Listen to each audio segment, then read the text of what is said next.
That's the freewheelin' Doug Paisley, riding around Toronto celebrating the release of his new album, Say What You Like. And now here's the story behind that record. Change your plans, change your pace. Change your heart, will not erase. Getting into the record itself, my understanding is that you kind of chose from over 250 demos, unrecorded songs, whatever, to come up with the 11 that comprise the record. So what was that process like for you? Why do you have all these songs laying around anyway? It's just how I work, and I think I would sometimes just have called myself lazy or slow, but I actually think it's got more to do with my process in the sense that I often grab onto something that I need time to, and sometimes it's just the distance of time. It's not time spent. Like work, it's just time enough to be away from whatever that idea is, especially if it's really emotional and powerful enough to inspire me in the moment to just put something down.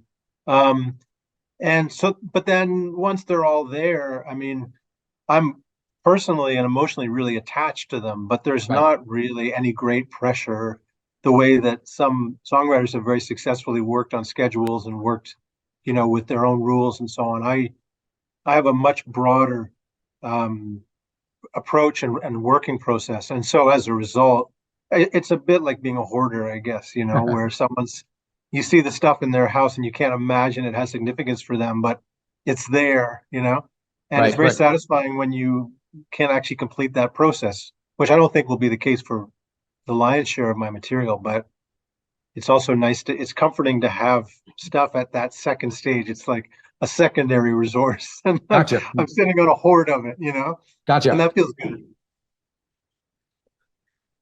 So when did this record start taking shape for you? Did you start thinking that you had something to work with, and what kind of shape did it take for you? Well, a lot of it, the producer was a friend of mine, a fantastic musician, Afi Jurvanen, who's in a band called Bahamas, which a lot of people would have heard of. They're a fantastic band. And we've had sort of a shared history with music, going in very different directions and, different musical lives. But we've shared a lot of that for, I'd say, almost 15 years at this point. Anyway, that's the backstory, but he was the one that really gave it shape and made the project happen. And it was partly, I mean, like a lot of creative people, the actual work is quite isolated, and I'm maybe more isolated than some people are in terms of, I've got friends and I've got musical friends, but I don't have a lot of feedback and a lot of collaborative stuff. So given what I was saying about having all this material, he's someone who I really trust and who has a broader picture of me that I was able to give him, I forget how many songs. I think it was like 30 or 40 songs. Right. That I chose from a broader amount, and then to see what he liked. And I think we went back to the greater heap, maybe once or twice. So anyway, not to go on too long about that start of it, but it really came from him, and it really came from him saying, I want to do this. I want to do this with you. There's certain songs that you've been working on that I like that he already knew. So it really came from him. Gotcha. And, yeah. Now, overall, your vibe, especially on this record, very, very relaxed, very kind of easygoing. Is that how the sessions went? Is that reflective of what's going on? Yeah, it was. There was no stress at all. I think one thing that was maybe a little more behind the scenes that I didn't anticipate, aside from being amazing musicians, I actually think that I think he'd prep them, not under duress, but I think he'd really prep them a lot more than I'd anticipated beforehand. I mean, combining that with the fact that a good musician can get the feel and jump on to many things, they were just kind of ready to go. And that didn't mean that we had to, churn it out. Yeah. But it just meant that there were a lot of fumbling was kind of gone. And then in a way, it was this collaboration where I really tend to write the songs by playing them at home, and then I more or less just transpose that to a studio, and just have other musicians with me. But my original arrangement, while there may not be like a band arrangement, just kind of stays the same, Uh-huh. you know?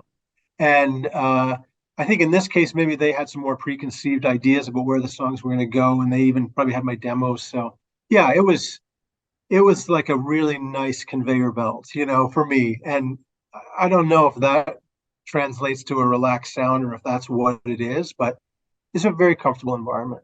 I've Cool. never not been in one. I think if I was a high stakes, blockbuster artist, I'm sure there's a lot more pressure in that studio or Right, whatever. right. And I've never had that, Oh, that's professional good. performers. Yeah. I also see you've done a video for Sometimes It's So Easy, where you're very impressively riding a bicycle with no hands, with your guitar strumming away. Yeah, that was a gimmick for sure, but it was fun.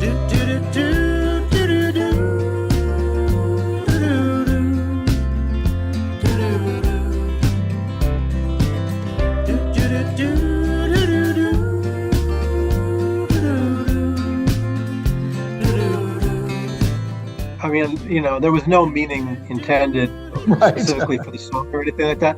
But in hindsight, maybe I was flattering myself a bit, but I sort of thought, there's a lot of danger in some of the things that we'll throw ourselves into for Right. emotional reasons.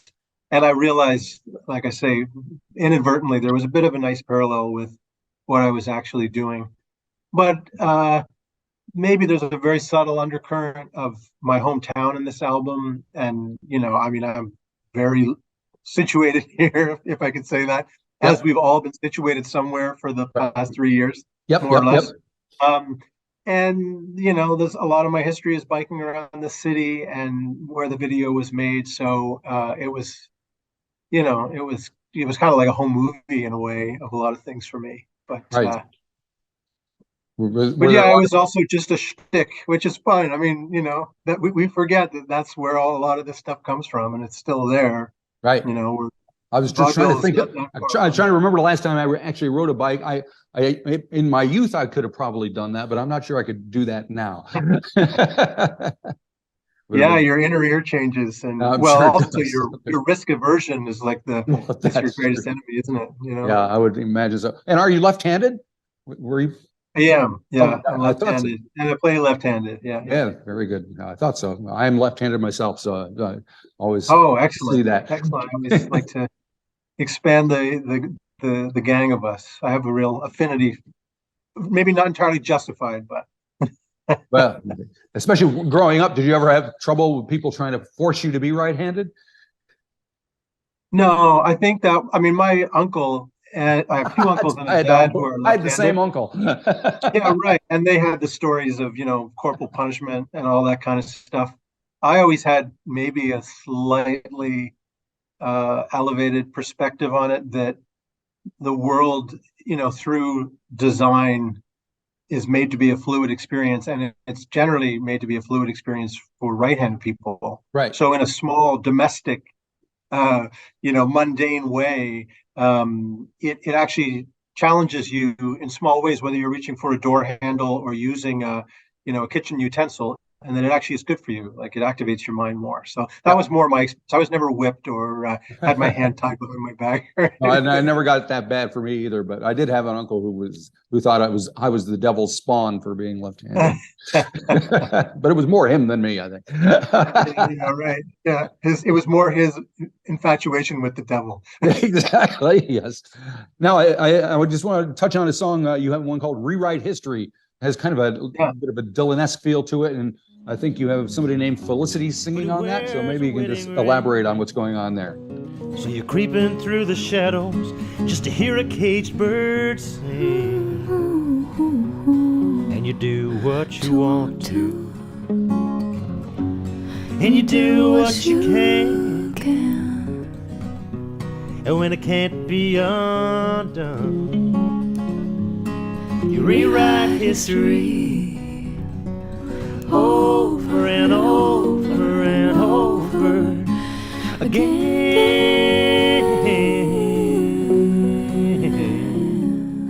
Yeah, well, Felicity Williams, who sings on, I think she sings on about 4 songs at least. Right. And she's kind of like she is also in this band Bahamas, and Right. she's like a secret weapon. I mean, I've watched their concerts where people don't appreciate like her as an entity, and then she kind of steps out during the set, and people are just awed. She's a powerful and incredible singer, but also just a beautiful singer.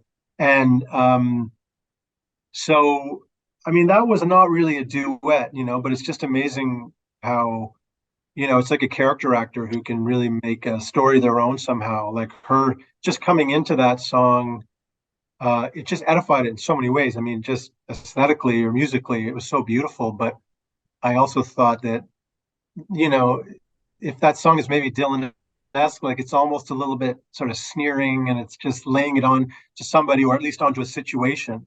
Uh-huh. And it's not just that she softens it, because it's more than that. It's not the Jordan airs, but Right. she just gives it more in a beautiful way. And yeah, it's a really spontaneous song, and it's a really spontaneous one to play. It actually doesn't even really have a chord structure. It just goes around and around, but not in a very consistent way. So personally, in my own private world, it's actually a really interesting song for me. But yeah, she really elevated it in an incredible way. So Gotcha. And she's also on one called "I Wanted It Too Much," which in the back of my mind while I was listening to yours, the song "Four Strong Winds" was kind of floating through the air. I've always been. I know Ian Tyson just passed away a little while ago, and it was one, Ian and Sylvia's tunes. It didn't used to be this way. I spun the bottle, let the chips fall where they lay. Never asked myself, am I okay? I don't know when the story changed. There's so many ways to get rearranged when you're such a small part of what's inside you.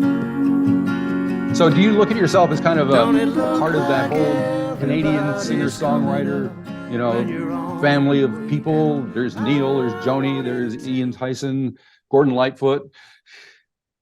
I was late to a lot of those people. I really discovered Gordon Lightfoot through an American artist named Tony Rice, who would always record like at least half of his albums, interestingly, were Gordon Lightfoot songs, Right.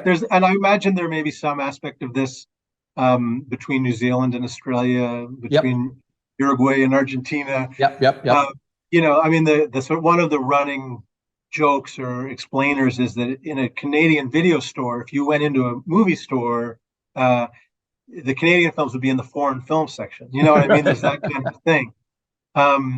So I don't know in terms of what you're asking. I think that I actually had to become a bit more sophisticated in my music collecting, my listening, before I actually discovered some of these Canadian talent. And of course, a lot of people heard Four Strong Winds from Neil Young on Comes a Time. Comes a Time, yep. Of course.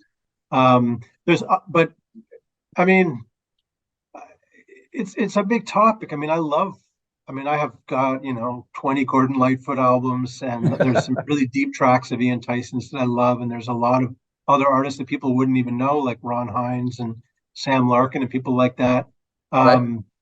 I don't really think of myself as belonging to it, in some sort of a cultural national way. But yeah, I don't even know if there's any pride for me that they're specifically like my national, fellow songwriters. I don't know. I mean, maybe Lightfoot, because he's a real Toronto artist, and I've lived all my life in Toronto, as has he. Right. But yeah, I've been thinking a lot about Ian Tyson, and just fascinating life, and a fascinating story around that song and this relationship that went on sort of unrequited for 50 years. I mean, there's just unbelievable stuff there. So I'm certainly fascinated with it, whether or not I really identify with it, nationally. Okay. Fair enough. All righty. So just to wrap up, what are you thinking of next? Have you got more? You still got this big pile of songs in the background somewhere that you still have, to pick from. Are you writing more? Are you always writing?